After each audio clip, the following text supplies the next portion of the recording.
Good evening, Cryptid fans. Man, we got another great West Coast swing show here, man. We got Bigfoot Dwarf with us, and I'm excited to hear a lot of his stories and happenings and stuff. And if anybody's familiar with Kerry Arnold, that's how far back I go with listening to. Back then, I believe you were a brown dwarf, but he's Bigfoot Dwarf now. We're going to call him. We're just calling him Biggs. We're going to call him Biggs tonight. But it's going to be a great guest, and I know he's got plenty of good stories, and he had plenty to tell us back then. So now I know he's got some new stuff. But anyway, Jeff, how are you tonight, buddy? Bookman. I'm good. I actually got in here early. Yeah, don't lose your shoulder. It's feeling better now. I put some special lotion on it. It's good. Special lotion, yeah. Next to me over here, got a new look. Chad. Yep. Woke up and decided that I needed a change, and that was the change I was going to make, and kind of regret it. But well, nothing I can do about It'll it. grow back. It'll grow back. It'll grow back anyway. But it is what it is. The star of the show, man, Bigfoot Dwarf. How you doing, buddy? Wow.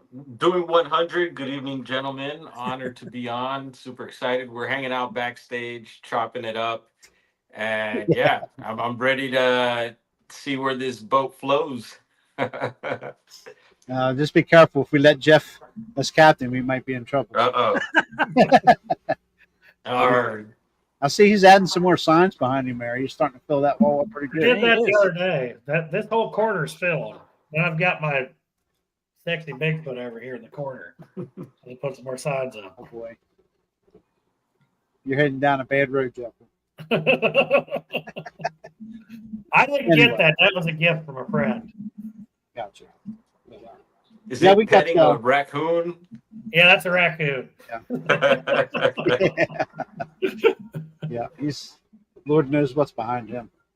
But anyway, man, everybody knows who you are, I'm sure. But we got some viewers that may not have seen you before on our show. We got a mix of people, and just give us a rundown who you are, what you do, and how long you've been in this. What got you in this crazy subject? Obviously, where you're located is enough to explain that.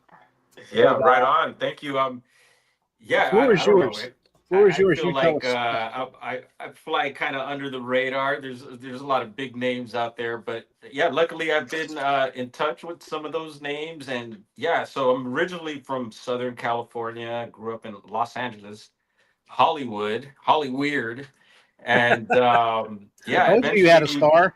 I told you. a ghetto star. Yeah, we have ghetto celebrities around here. Is Bigfoot going to put his hand on the Walk of Fame? Are we going to? He probably already has. Just don't know. Footprints. Oh yeah, I wouldn't doubt it. Actually, a few months back, my niece sent me a picture. There's obviously here in I'm in Los Angeles currently. My brother and I run a skate shop, smoke shop.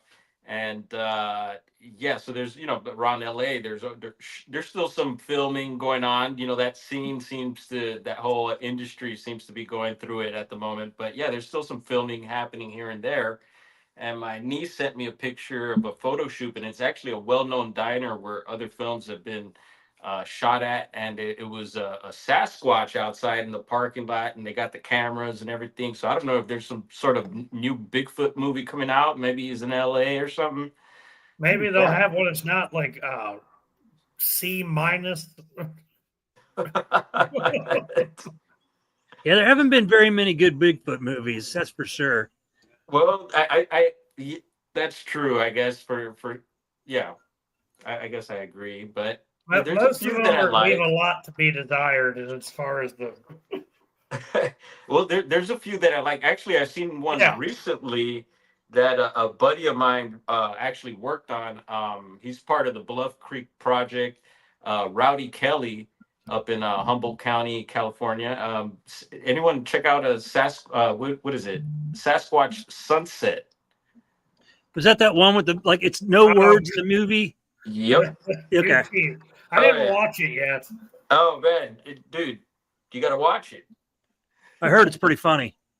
Well, and not only that, it's actually it took me. I heard it was really silly at first, so it really I don't know if that kind of stopped me from watching it right away, but actually seen it recently, and it was a roller coaster of emotions. And like you said, Blackie, there's no words, in the movie. And actually, I was hearing that one of the actresses, one of the Sasquatches, is Elvis Presley's granddaughter, if I'm not mistaken. Oh wow, And actually, the male Sasquatches, I think it was one of the guys that might have played in the movie Willow Creek, which is another Bigfoot that's movie. a good Yeah. movie. Yeah, from our area up there.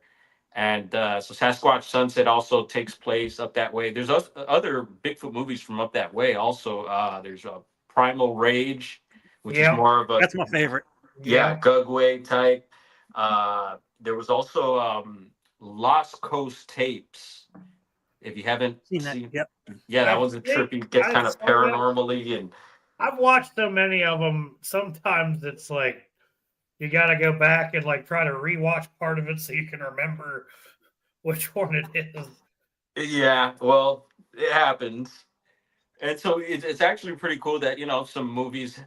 There's other movies that have been filmed up in the redwoods in our area. There, I think there was like parts of I forget what Star Wars and Jurassic Park and some other stuff. Actually, we'll get into. There's actually a couple Netflix doc. There's one Netflix documentary and another one's on Hulu that I mention all the time from this particular area of California. We're going to be talking about.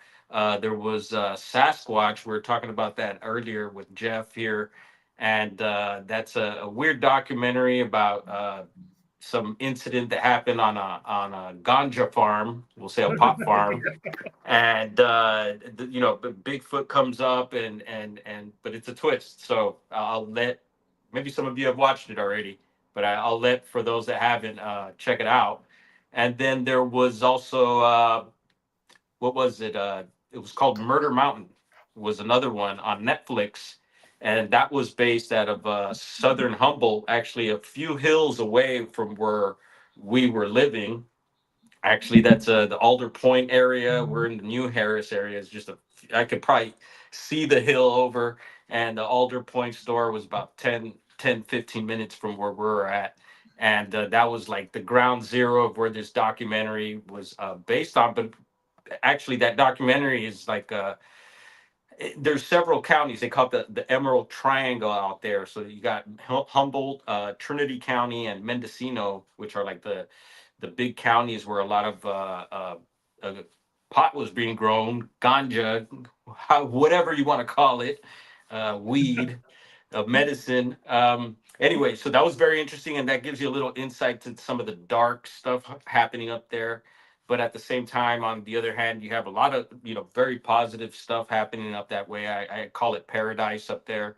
And so yeah, eventually, so living in LA, at some point when I was in my early 20s, I had a friend move up to Humboldt County, went to Humboldt State University, which is now a poly. Um, and so she was attending school there, and eventually it gave me the invite, told me to come up and check it out because she knew I was going to love it up that way. And so yeah, I jumped on the Greyhound, took an Amtrak, and several hours later, it's actually a long trip from Southern California to up there because actually up there you're almost bordering the Oregon border. And actually driving from here, I did recently. I just did a trip, and we'll get into that. It was 12 hours, so from out here. So yeah, it's quite Yeah. quite a drive, and so yeah, it was amazing when I first got there, just getting into those redwoods, thick fog, and it just had this vibe up there. It just, what we call squatchy now. It was that feeling. I was like, oh my goodness, where am I?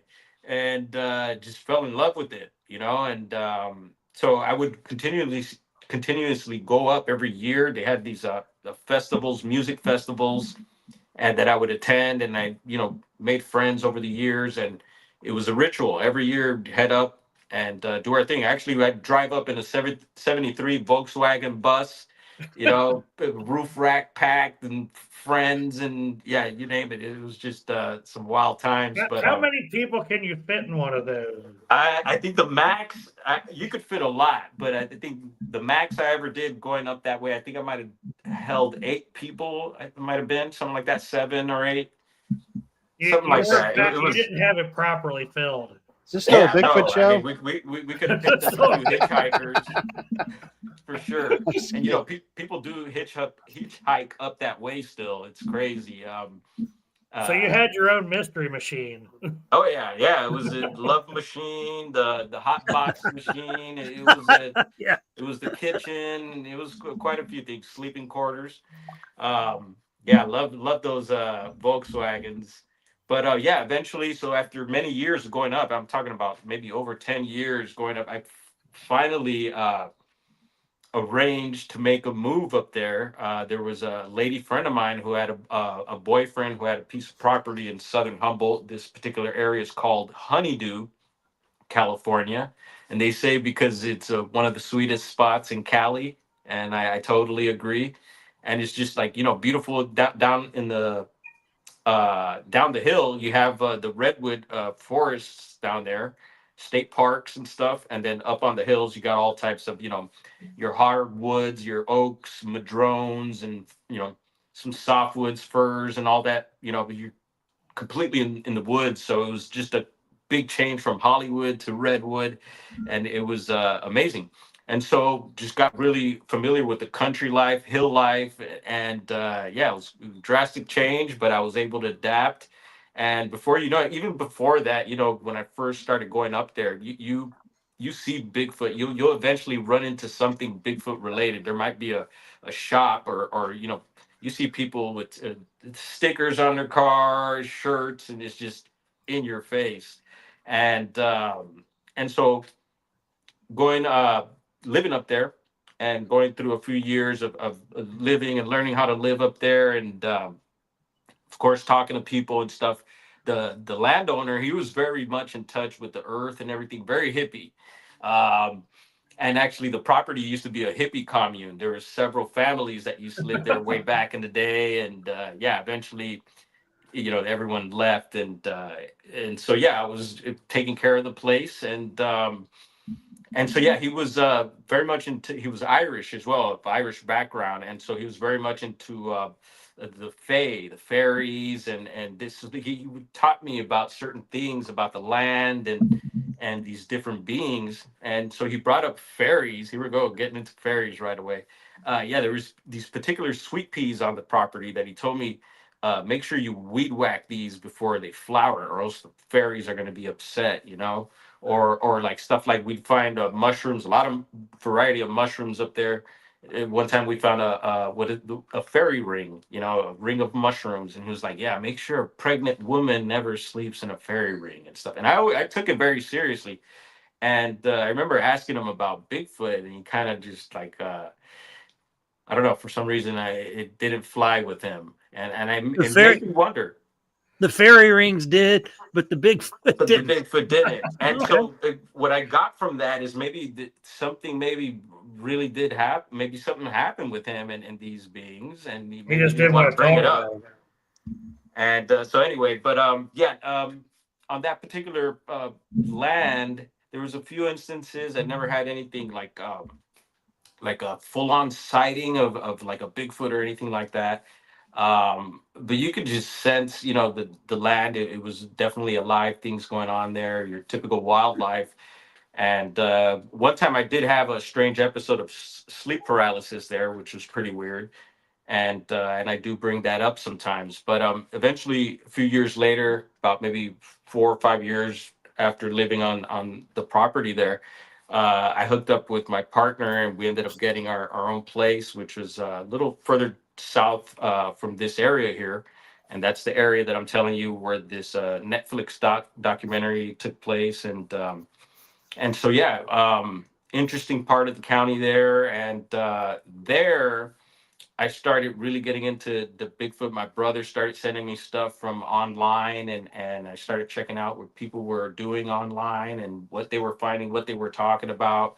and really started getting into that. And rewinding really quick, back at the old property, one of the nights, we'd have people come over and stuff, and Bigfoot would come up with these people. They were locals, neighbors, and stuff like that. And I believe it was a lady friend of mine who had brought up that the Patterson Gimlin film was shot in, she said, in Humboldt County, which is further up in the county.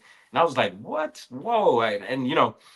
And at the time, I didn't know Patterson Gimlin. I just knew it was the famous Bigfoot footage, And I remember seeing that as a kid and was like blown away when I seen it.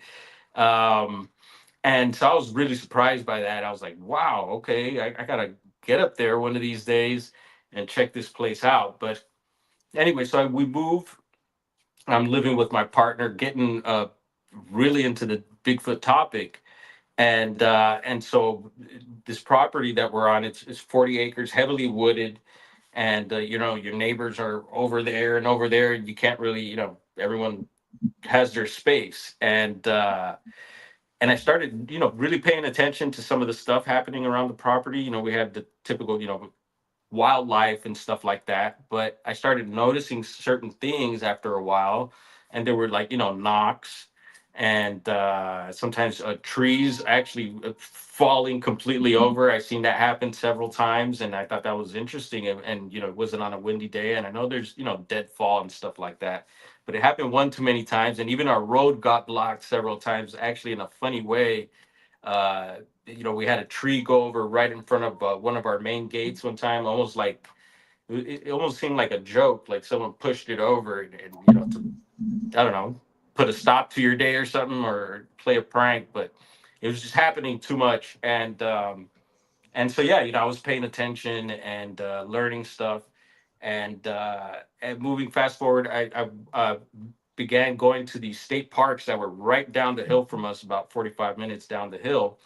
There's Highway 101 that takes you all along the Pacific Northwest. And so there's these state parks all nearby, beautiful redwood trees. And, I began digging online and finding a history of reports and stuff like that. And started checking out these areas, and eventually started finding what people call stick structures and stuff like that. And it was just very obvious. And I was like, wow, well, good. Started recording some of this stuff and sharing it online, and it was very familiar to the stuff that I was seeing from different states, so I found that fascinating. And eventually, so on the property, there was a nice deck that was almost 360 around the house. So I had a nice view of all the hills around me and everything. And we had this huge rock, this interesting rock formation that we had a nice view of. And I started noticing these balls of light starting to pop up. And when I first seen them, I thought it was like maybe someone with a headlamp. And there shouldn't be anyone with a headlamp in these areas. And they just started acting really weird. They would turn off and on and kind of dance around and do all this weird stuff. And so I began live streaming, recording and live streaming this stuff, and it became very regular, to the point it was almost like every night that it was visible, or that the weather would let these things would pretty much pop up. And I heard right before I started noticing this stuff, I was starting to hear people talk about these orbs of light, and them being around Bigfoot or Bigfoot areas and stuff like that. So I thought that was pretty mind blowing. So to me, it was like some questions were being answered, and I'm having this stuff happen here, basically at home, and it was pretty trippy. And then also with the fines throughout the state parks and stuff, it was just I don't know. I got the bug, and it was just nonstop Bigfoot after that. And yeah, started getting familiar with different gadgets, and different people doing different techniques. And I'm all for it. I gave everything a shot, but I have things that I do, things that I don't do now. And eventually people started telling me, because I started really asking around, and just checking out places and any chance I got. There was people starting to tell me that you need to hook up with Bobo. And I was like, what, Bobo? And then I was kind of familiar. I hadn't watched too much of Finding Bigfoot, but they're like, yeah, Bobo's a local here, and we think that you should get a hold of him. and I forget how it happened, but it eventually happened. I found Bobo, and yeah, man, it was just a good source of information there, and actually got to go out with him several times, and eventually made my way to Bluff Creek. And I forget how that even worked out as well. But there was this group of guys called the Bluff Creek Project, and you could look them up. And they have focused on basically pinpointing where Patty was on the whole Patterson Gimlin film. You know, where the trees were, you know. So they've been marking these areas, and they believe they have the correct location, because there's been a little, you know, I guess I don't know. There's MK Davis, who has his site, and it's completely different from the site where the Bluff Creek Project has pinpointed all these things. And so there's been, you know, a little issue with that. I mean, I don't know if there's an issue, but like obviously MK feels that his site's the place, and no, I honestly feel that, you know, Bluff Creek Project guys are right. But anyway, I've been able to hook up with those guys, became good friends, and so it's become one of my main spots to go to, you know, and been going up there about maybe going on 8 years now or so, maybe more. And basically every year, you know, we try to hook up and get up there, and so they'll do work on the site, like, you know, if there's any trails that need a little bit help with, or maybe putting up a sign to help guide people to the site. And at the same time, we check out all the other I mean, that spot has so many areas to check out and that have a history there. It's amazing. And so yeah, all of this kind of fell into my lap, and here we are, you know, trying to get out there as much as Busy. possible. Yeah, we That's went a up there lot. recently, just got back, did the longest run thus far, did a little over 2 weeks in Bluff Creek. Oh, And wow. and actually last year I got to go up twice, because I was still here in Los Angeles. So I got to go in July, went for about I think it was 8 9 days, and then later in October got to go up again and do another 8 9 days. And you know, it's very interesting. And you know, the different guys and gals that come up, and different groups of people, a lot of people that work on documentaries and stuff have been coming by, and you know, doing filming and stuff like that. We recently had Alex Petikoff from Small Town Monsters up there, and he did a couple documentaries, so that was pretty cool. And so check those out. And yeah, this time around it was Salish Sasquatch from Washington State. They just recently released their trip from up that way. And yeah, we just try to get up there. You know, the you know, guys set up game cams. Everyone has their little techniques of doing stuff, you know. And we even have a buddy of ours, Damon Irons, who actually has a thermal drone. And so it's always cool when he comes by. And so it's depending on, you know, who comes by, who has what gadgets. And so we work with what we got, and we get out there and try different things, and a lot of things don't work.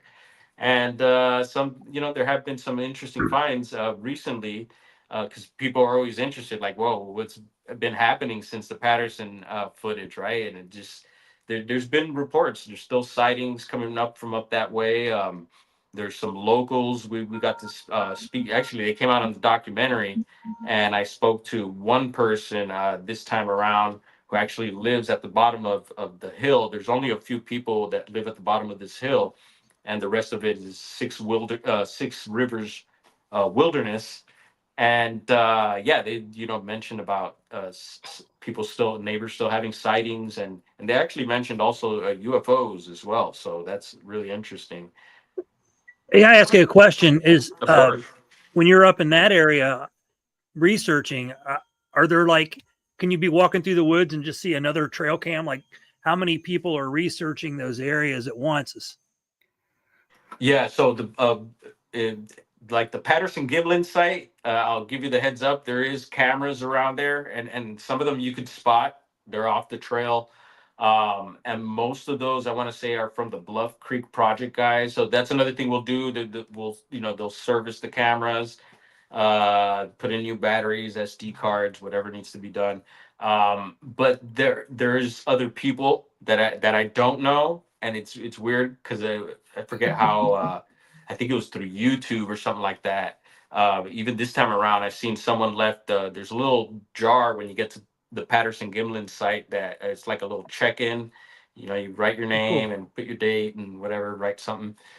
They left their QR code, so I was able to follow their YouTube channel. And yeah, they mentioned they had some cameras up there. Actually, they took their cameras with them this time. They said they were pretty much over. They were out of Washington State. And yeah, they haven't, they just got the typical wildlife, bears and mountain lion, which there's a whole lot of there, which is also very cool. Okay. And the Bluff Creek project, actually, they've been capturing, they got some footage of the Humboldt martin, which they were thought to be extinct. Yeah, and so Okay. they're finding those guys around, so that's a good thing. And actually, there were some people out of the Yurok tribe, because in that area there's several Native American tribes, and the Yurok tribe have, I guess, some young people out there working and doing some surveys, and they said they were doing surveys on the marten. So I don't know. I find it kind of It interesting. sounds like the Bigfoot version of hunting on public land.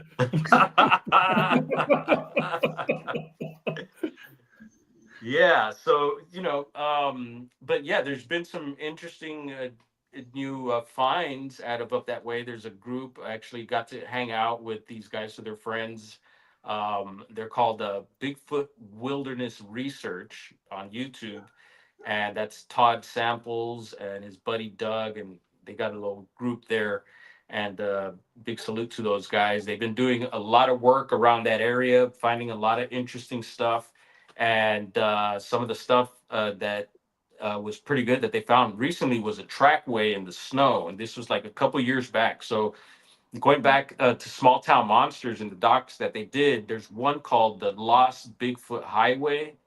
And it's about this road, and it's the road that gets you up into Bluff Creek. And it talks about that road and the history of that road, how it was going to be used for logging, but it didn't get finished because the native people were fighting it there. They didn't want that to go through because they would have completely logged that area, and there's a lot of sacred areas to the natives there. And so Alex Petticoff did a nice documentary on that. And actually on that road, they feature some of these footprints, the trackway that Todd Samples and them found, and they were amazing tracks. I mean, deep in the snow and footprints and everything, and pretty much in a straight line, and the stride was pretty far apart. It was just crazy, man. And so check that one out. So there's two documentaries, like I said. So one is the Lost Bigfoot Highway, and the one before that is the Return to Bluff Creek. And so you'll see some of those videos and stuff that I'm talking about there, and interviews. So yeah, there's people have had sightings. Bobo's had sightings on this. So it's called the Go Road, this particular road. And there's been a lot of activity. So those tracks were found on the Go Road. Bobo's sighting was about a mile up from where those tracks were. And yeah, a lot tends to happen on this road. So we try to, investigate this road whenever we can. And it's always, like I hear from certain people, I think one of the best things to do is to be able to drive around with a dash cam or some sort of camera rolling, and hope for some sort of road cross sighting or something, because that's how most wildlife I feel is caught, is roadside. And yeah, most Bigfoot reports, they say, are roadside crossings, right? So yeah, I think that's a Jerry good way to runs go. a dash cam all the time, don't you, Jerry? Every vehicle I own has one ever since my eyeshine Ever started. since his incident with the eye shine, Jerry runs a Everything I have's got a dash cam in it. Yep. Maybe I'll get lucky and catch it again. Hey, I was like, I have dash cam, but I didn't put it in for Bigfoot. I put it in for idiots. But if I catch a Bigfoot, that too. awesome. yep. Especially Hey, here in this bonus. Yeah, no, that's a good idea. And I think about it sometimes, and even out here in the city, I mean, it comes in handy for whatever, an accident or who knows what. But yeah, there's some stuff that happens that maybe you don't want to capture. Yeah. Somebody asked earlier, real quick, when you were talking about the fairies, if you've had any little people reports. I think it was Mary Fabian. It's Yeah, Mary well, Yeah, so for the most part, like the guys, the Bluff Creek group, the people that get together there, for the most part, everyone's just, focused on Bigfoot. But we know about like the local legends, some of the local legends from the natives, and I actually heard one recently. There's a big YouTuber, Peter Santinello. Some of you Oh, might yeah. know him. Yeah, Love Yeah. know him Peter. very well. Yep, Yep. yep. Well, yeah, I love watching Peter, and he recently did a 3-part in Humboldt County. So he went to the coast, and then he went to the Hoopa Reservation, which is actually, when you look at, like, let's say BFRO, Bigfoot Field, what is it? Research. Something. Bigfoot field researchers. There we go. It's a database for reports, and when you look into California, Humboldt County has the most reports submitted. So something about Humboldt County, and some say it could be the amount of rainfall and stuff like that. Because when you look at a map, where a lot of these reports are concentrated out of the county, there's a lot of precipitation there. But you have these Native American reservations, which I find interesting, and a lot of people talk about. There's something about these Native American reservations that seem to attract a lot of high strangeness, cryptids and other stuff. So who knows? Maybe that's a factor.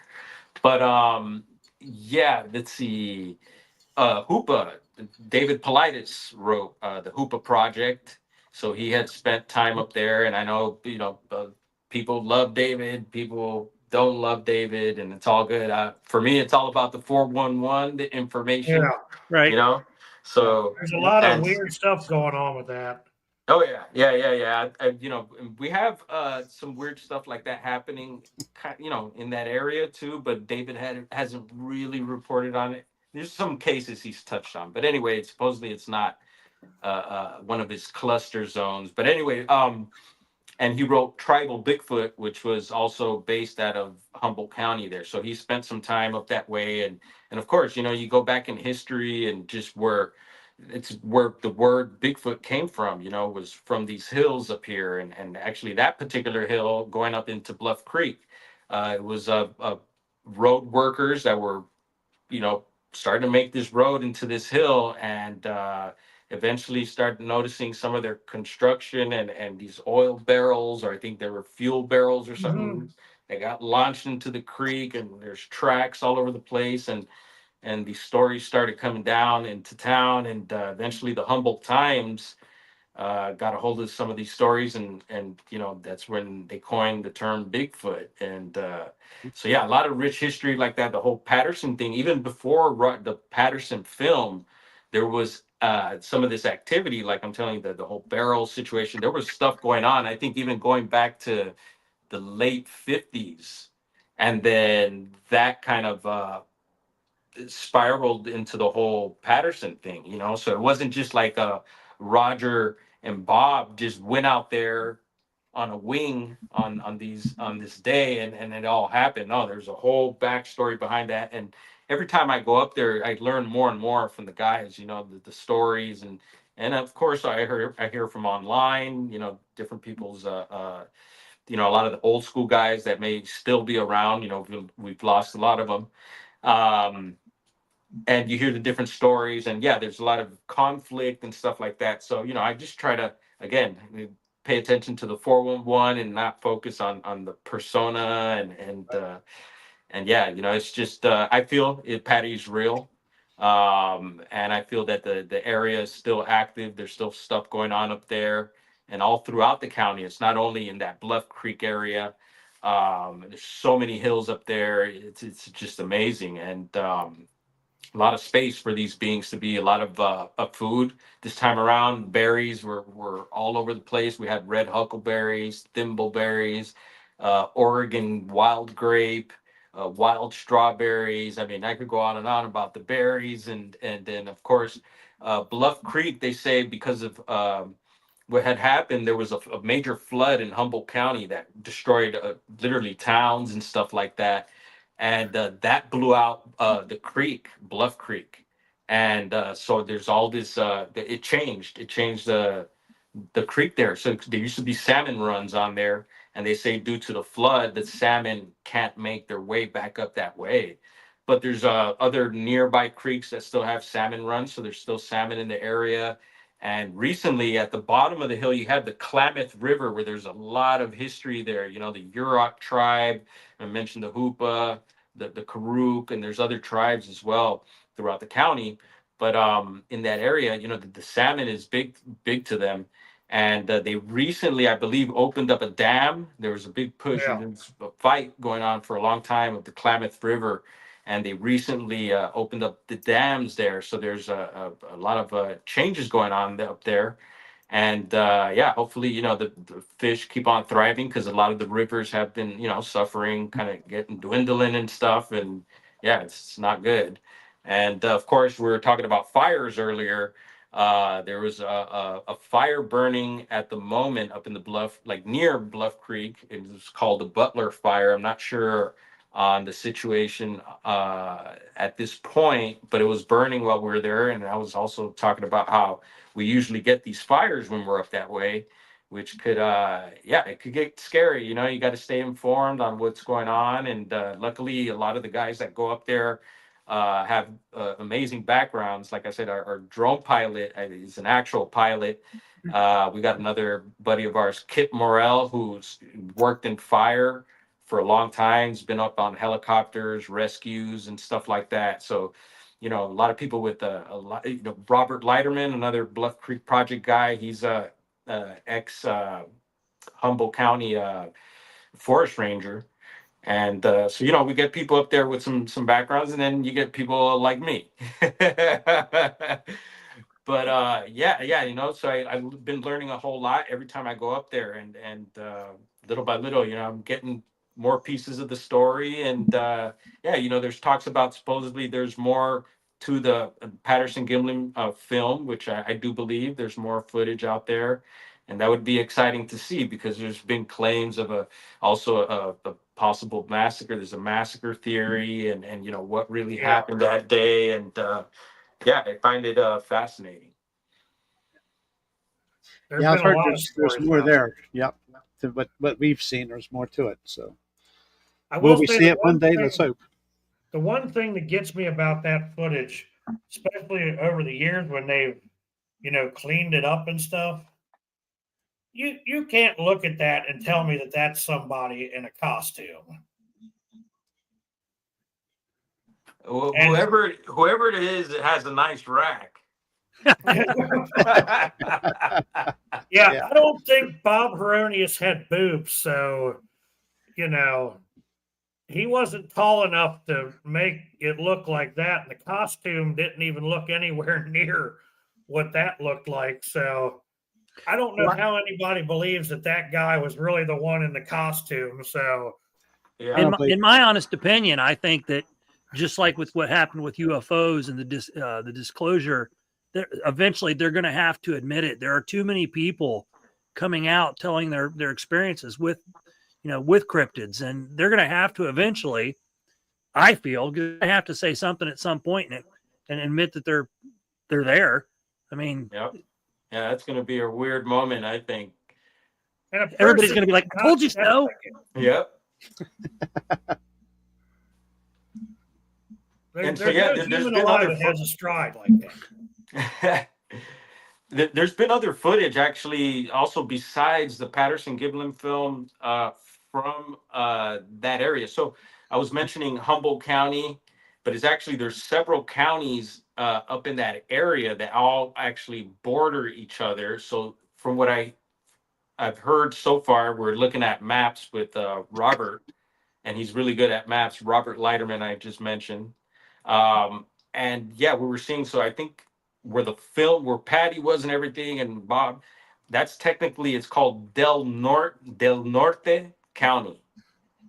So that's a different county. So it's right above Humboldt, and then so you got Humboldt there, and then to one side you also have Siskiyou County bordering there. So depending where you're bumping around the hill there, you might be in a different part of a county. And Siskiyou County, actually, that eventually that turns into Shasta Trinity Forest, and that'll eventually take you to Mount Shasta, where there's a whole lot of high strangeness as well. And I've heard even people talk about supposed underground caverns that connect from Mount Shasta over to the Humboldt coast. So that Oh, means wow. those caverns would probably be going under Bluff Creek and all that area, maybe. I don't know. But yeah, no, it's very interesting. And so again, Shasta not too far away from there, and something to keep in mind, I think. Yeah, so the other footage, there's a YouTube video, and I forget, I have it saved somewhere, and I'll send it to you guys after this, and maybe we could share that out somehow. I like to share a lot of stuff in my post section of the channel. Maybe we could do that there also. But it's two young boys, and they're in the redwood forest, and this is in Del Norte County, where Patty was technically filmed. And yeah, they filmed this what looks like a Bigfoot walking by, and it looked very Patty-like too. It's just not the greatest footage. It was filmed in 1995, and yeah, I haven't heard much feedback from that video. I don't think many people have even checked that video out. So I'll be sure to once again get it to you guys so you could check it out and let me know what you think. But I thought that was pretty fascinating there. And also over on the let's see, you got the Marble Mountains not too far away from there as well. And that's where, I don't know if you're familiar with the Marble Mountain Bigfoot video. I've seen That's that one. one. That's the one where there's a group of special needs people, and they're at this area at the bottom of this mountain, and at the top of the ridge, you can see what looks like this tall figure. But some say, it's a human with a backpack. It's unconclusive. But I thought it was very interesting because in the beginning of that video, they're checking out this structure, a stick structure, and you can see they're big limbs. They're all broken. Nothing looks sawed or anything like that. And they're going inside of the structure, checking it out. And then they have this sighting of this I being, have seen that. yeah, that's the I've seen. marble map. Yep, So yep. there, that's another video that's come up from up that way. And so there has been, some other footage besides the Patterson Gimlin, and of course, tons of just reports that you could find online. And I've started live streaming, doing these live streams on my channel, and just touching on some of those reports, local reports there. And that's been pretty fun too. So anyone out there got any reports from up that way, please let us know. We're interested. There you go. Yeah.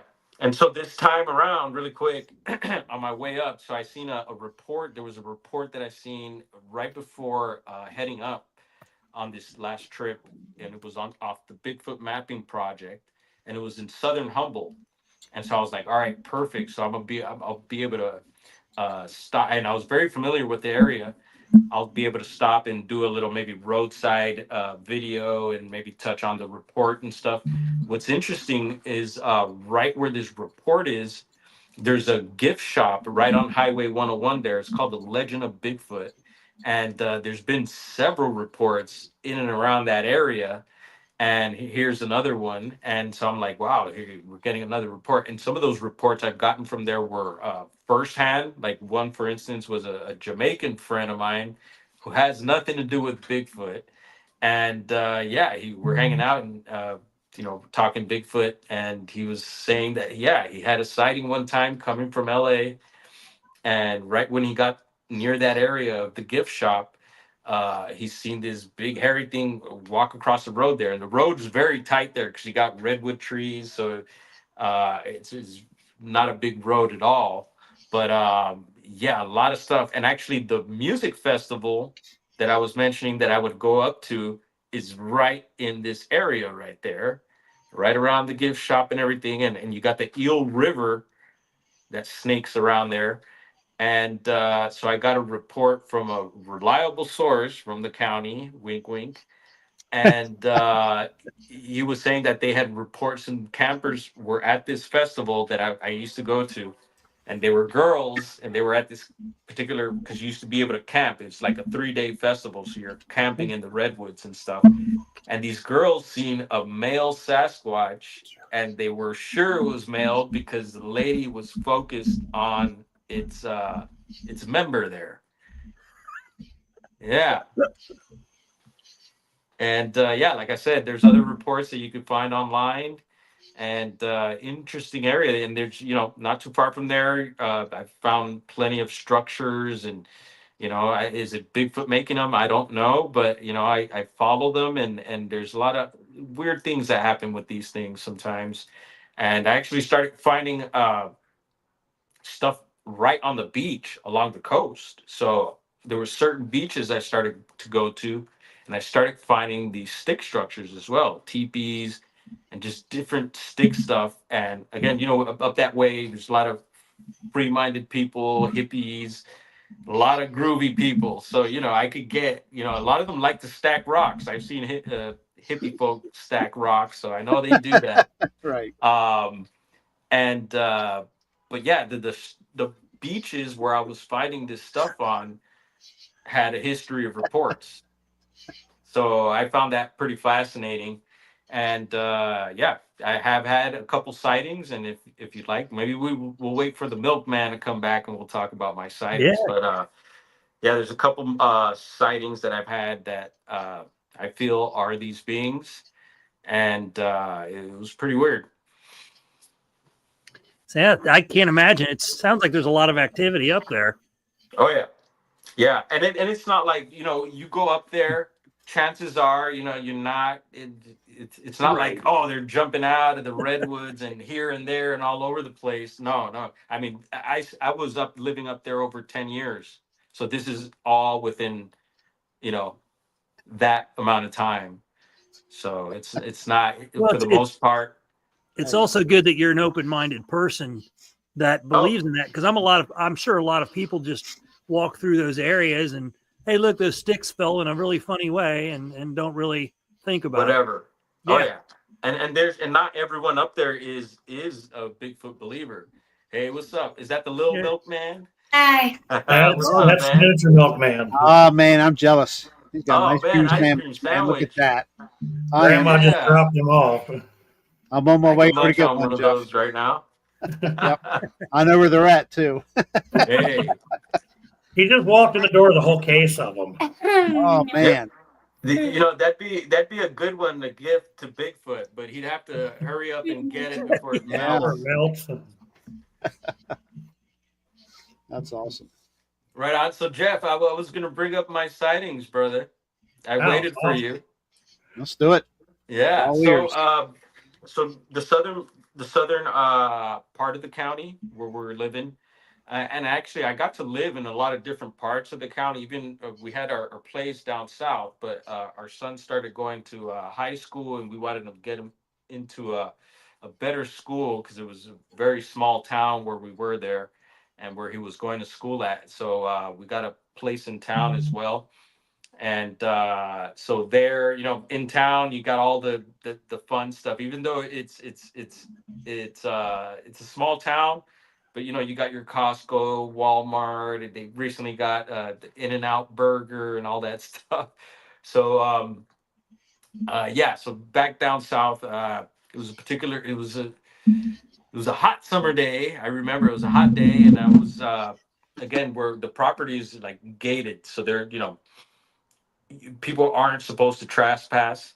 Um, and so I was headed to this top part of the property. So the property had it was like 3 levels. This top area where there was these ridges of other hills, and then this middle area where the house was and the deck, and you could see, the hills from there. And then there was this bottom area where you were kind of down and couldn't really see much of the hills from down there. And so anyway, I was headed to the top part of the property, and it's a dirt road, and trees on both sides of me. And it was afternoon, and by this time, I was starting to record stuff and getting good with the phone and finding stuff, and so I'm headed to the top part of the property, and it's just me on the property, and I'm rolling about 5 miles an hour or so, and to the left side of me, I noticed what looked like a person. Like, it wasn't huge. It was like it looked like it was my peripheral vision, and it just looked like a black shape of a person, and it's flickering through the woods. And I was like, whoa. And so I stopped my truck, and at the base I noticed this, there's an old growth oak tree, and at the base of it I see a head looking at me. It's just sticking out at the bottom of the tree, and so we're having this staring contest, and I could just see it was just a black cutout. I couldn't see like shag or anything like that, and around the eyes here it just looked like grayish, so I could see maybe it was skin or whatever. And I didn't see any crazy color eyes or anything that stood out or may have scared me. And it didn't seem big. Like I said, it looked like a normal sized person. It wasn't bulky or anything like that. It was just like a black humanoid figure. And we're having this staring contest, and it just looked like normal eyes to me, just maybe a little bigger than ours. And I can't remember. I didn't grab the phone to record, and I can't remember. We were there for a little bit, but I can't tell you exactly how long, and I can't tell you how that staring contest broke up. I just remember driving to the top part of the property and going to do whatever I was going to do. But I was surprised. I was surprised and like, whoa, like tripping out. And I didn't have anyone to really talk to at the moment. And I was just like, this is this is it. This is my first sighting here. And it was weird. And eventually my partner got home, and I told her, and I talked to our neighbors, which was my partner's best friend, and she's a Mount Shasta gal, so she's all about the UFOs and I bet. little I bet. people, and she actually would see the orbs from her place too. So she was someone I could talk to about it, and like, yeah, okay, confirm stuff. And so I told her, and so she was, she was like, wow. And but her husband was like not about it. He's an old he was old logger from Vermont, actually. And he was no Bigfoot for him, man. He wasn't about it at all. He did one time tell me, because I would always bring it up to him to see if I could get something out of him, and never. And that it's true. They say the loggers are some of the hardest dudes to get stories and stuff out of. But he did say one time he was spooked by something, but he won't say what it was. That's all he gave me. And so yeah, that was the first time I seen something. And moving fast forward, I mentioned we had moved to the northern part of the county on the coast, to a bigger town. At some point, a few years later, I also had a roommate. I moved in with a buddy of mine, or he had a roommate, which was me, and he lived in this town called, and it's right on the coast as well. It's called Trinidad, California. And Trinidad is a small fishing town and super beautiful. It backs up into the redwoods there. And one day I'm leaving Trinidad. And Trinidad, I used to go crabbing there. They got a pier you could go fish off of and everything. And a little small restaurant there on the beach. And several, got a little market, small little, cool little town. I love it there. And so I'm leaving Trinidad, and here we go, Highway 101 again, going southbound. And it was evening time. And I remember it had just rained, but yet I could see the sun setting. So I really like that, when the sun's shining, and it had just rained, or it rains and you can still see the sun shining. So I'm thinking it was maybe like October-ish, and maybe around 2017, 28, 16, 17, 18, around there. You can get my years mixed up.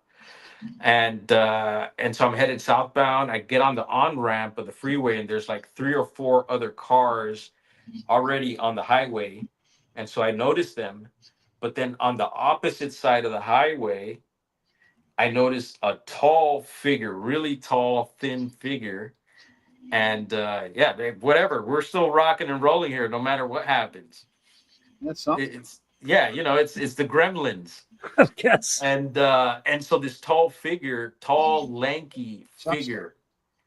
And again, I couldn't see any. Yeah, we're getting some high strangeness going on here. Yeah, Jeff's gone, and the screens keep changing. I'm not touching the thing, and I'm sure Blackie's not either. Yeah, He has administration privileges. There's That's a weird. Bigfoot Sorry. right back Continue on. there behind me. Yeah. We'll blame him. There you go. um, and so yeah, it was a tall, once again, it looked like a black cutout, but like super thin, so it wasn't bulky or anything like that. And it must have been, I don't know, 6.5 feet, maybe even taller. It just looked really tall, and I couldn't make out any, face or skin. It just looked black. And this thing starts walking across the highway, and I'm like, oh shoot, this guy. And sometimes you'll get like, random people hitchhiking I mentioned earlier, or people on a bicycle or something like that, or someone, a backpacker with their dog or something like that. And so I figured, all right, maybe I'll see a backpack on this dude or something like that. And it walks right where these cars are about to cross, and I'm like, oh, this guy's about to get hit. There's gonna be some horns honking and some tires screeching and some cars swerving right now, right? And none of that happens. And so I'm on the highway by this time, and I'm all right. I'm thinking, all right, this person or whatever this is gonna walk like right by, and I'm gonna see him on the side of the road here on my side. And when I pass where I'm expecting to see this person or this subject, there's nothing there, and it's just a steep, pretty steep ravine, nothing but redwoods there. And then if you keep dropping down, you'll end up at some of the beaches in Trinidad. And I was just like, whoa, that was weird, super weird. And I kicked myself. That's when I was like, all right, dash cam time. Yeah, and I remember jumping on, there was a few podcasts at the time. And even that day, I was able to jump on a podcast and talk about it. And I don't know where that went. I haven't been able to find that. It'd be cool to check that out and keep it as a record. But yeah, that was that. And so check this out. A few years back, I was checking out BFRO, and I seen a recently submitted report from 2013, though, I think it was. And it's two women, and they're driving down, there's a street that's parallel to Highway 101 in the Trinidad area. And they had a road cross sighting of a tall, black Bigfoot creature.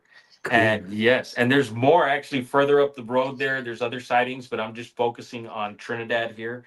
And so I thought that was pretty, like, for me, that was like, whoa, all right, cool. There's someone else seeing something around there. And actually, the Hoopa Project, there's a little writing in there about Trinidad and some Bigfoot supposedly swimming from rock to rock on the beaches there, eating possible seabird eggs and stuff like that. And so, yeah, Trinidad has some action there. And actually, I got to submit these reports to at least the Bigfoot Mapping Project. Need to get that in there. Yeah, that's awesome. Yeah, it's weird, man.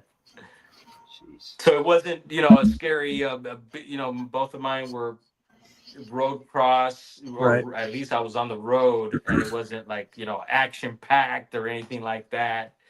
But it was, it is what it was. Yeah. And yeah, I just hope to hopefully my thing is to hopefully, get more visuals if I can, or try to get something recorded, try to do what Roger and Bob did. Or better, that's the idea. Although, a lot of people will make you feel it's impossible, or you can't do it, anything is possible. Absolutely. Yeah, and I just love the getting out there, camping, and being in the woods, and I love fishing too whenever I can. But yeah, just there's something about the woods that just really attract me. I feel it's you. It's not really up to you to prove to everybody else that they exist. It's kind of like up to you to prove it to yourself first, Right. that they exist. You First and foremost. say you had 2 road crossings. To me, that's huge. Just to see it that way would be huge. I have no experience with Bigfoot except for fingerprints on my car. So when I hear these experiences, I think they're all amazing. I mean, anytime somebody gives a firsthand encounter of their experience, I love it. I mean, everybody's no. going to see it. Everybody's going to see it differently. To me, Yeah, of course. Yeah, I don't expect that anyone to believe me, but it is what it is. That's my right? story, and I stick by it. Yeah, You there don't you have to go. prove nothing So, to anybody. Blackie, Right. what happened there? Bigfoot tried to carjack you? What's going on here? Take off with the rig? I'm sorry, What? everybody. I don't know what happened there. Like the whole house just lost internet at the same time. Huh? Yeah, I think we got split into little splices for Yeah. a moment there. Yeah, you logged off, the whole screen changed. It was really weird.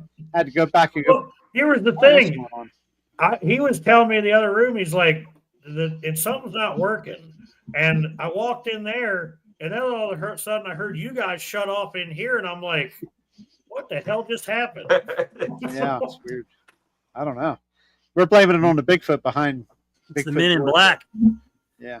Which And Bigfoot? That one speaking or of, this one? road cross sightings, this last trip up, every time Bluff Creek is full of Guy bears. behind There's me. a whole lot of bears up there, and I had 5 bear sightings. I got two recorded. So, and I've seen let's see, 2 mountain lion road cross. One I was able to get Yeah. on FLIR, so I got it on thermal. Cool. And so yeah, a lot of things happen to run across the road. I've actually we've also seen, my partner and I, over next to Humboldt County is Trinity County, and her dad had a cabin up in above Weaverville, California, and that's also Bigfoot country there. And going up the hill there, on 2 occasions we've seen a black cat go across the road, but it was small. It was small, but it wasn't a domestic black cat. And yeah, Did it I've have a seen tail? long tail, and bigger than a regular cat, and it didn't look it looked wild.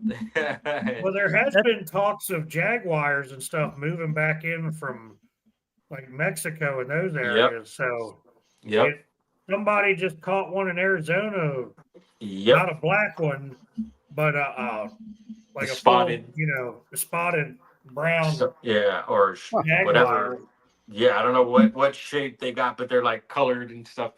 Yeah, I've been hearing about. Yeah, they've been coming up from Mexico through Arizona, and yeah, it's pretty wild. We have ringtails in the area also, which are pretty cool. And I heard porcupines. I haven't seen a porcupine yet, but you guys get those out there? We get them in Pennsylvania. I haven't seen one. We get them up in Pennsylvania, but not like where we are in Maryland. Okay. Now, when I've been up in Maine, hunting up there, you see porcupines a lot up there. Yeah. Yep. Yeah. I'll You mentioned the black cat thing. It's funny because we went to a little, what would you call that? Not a farmer's market, but a little store. And we went out in the middle of nowhere. And I asked the lady, I said, it's an odd question, but do you live out here? And she's like, yeah. I said, do you ever see anything? I know there's a lot of woods. Do you ever see anything mysterious out in the woods? And I said, like Bigfoot, because I was like, are you ready for this? Bigfoot. And she didn't even change her expression. She's like, no, I've never seen anything like that. But my husband was out with my son a few years back, and he saw what looked like this one was like a giant cat, black, that walked across the road, had a long tail. And he goes, we don't have those around here. At the time, nobody talked about Black Panthers or anything like that being around there. So he's like, I don't know what it was, but, and then you guys talking about this made me wonder if that's something. Oh yeah. Yeah. No, I've heard more and more about it, but I've heard also a recent one that sounds very much like the one you're describing there. This was, I believe, I was out of Washington State, somewhere in the Pacific Northwest, I believe. And it was also like they described it, and it was a Bigfoot documentary, but they brought this black cat thing up, and the way they described it seemed like ridiculous. It was a massive size, and it was like taking up most of the road, and it sounded crazy. But I at this point, so much crazy stuff has happened that I've seen, like, just even being here in the city, people doing crazy stuff. Anything goes in this world, man. And right? Good and bad, yes, for sure. Yeah, that's interesting stuff for sure. Yeah. So primarily, you're just basically all your stuff's been in Northern California then, and Yeah, well, so eventually we moved out of Northern California because my partner's originally from Ashland, Oregon, so that's Southern Oregon area, and so we ended up moving up there and got a nice little place as well, and actually it backs up to BLM land, which is pretty cool, and Yeah. but not far from where we're at, actually, where we're just outside of an old mining town that's haunted. It's called Jacksonville, Oregon. And not too far from us there, we have Applegate Lake. And so plenty of, hills, woods, and all that. You got your lake there. That's actually where they have the Bigfoot trap. I don't know if you guys are familiar with that, but in Southern Oregon, they have this trap that was built in the 70s. There was this I don't know if it was a biology group or some sort of wildlife group or some sort, but I guess there was history even going back to the miners in the area of reports of like Bigfoot tracks being found, reports of Bigfoots in the area, and so they built the wildlife group built this trap made out of wood and this metal gate that would shut. And I think from what I hear, I think they, over the years, and of course, never captured Bigfoot, and I don't think they could in that thing. But I think I heard there was a few bears that were trapped in it a couple times or something like that. And Michael E. Burns, salute. So he's a Humboldt local there. Michael E. Burns. He used to live in the county, so that's a good source to talk about Bigfoot. He could tell you. Let me know if I'm lying here, Michael. Good to see you, brother. Yeah, so the Oregon Bigfoot trap, that's like not too far at all. And again, so there's this structure that I found, a teepee structure near the lake, and it was right next to a nice berry bush, and behind it was a trail. So at the bottom of where this structure was, it was like this it was meant for the lake. It's almost like a wall, so like when the water rises, it doesn't overflow there. Anyway, at the bottom of this thing is where the lake is, but it's been dried up, and so there's a lot of muddy areas. And I found these tracks there that were just, they didn't look like normal human tracks. They just had something about them. They weren't massive, but the way they were sunk into the mud and the shape of them, and then some of them, but I knew about the mid-tarsal break. I started noticing like mid-tarsal break, Yeah.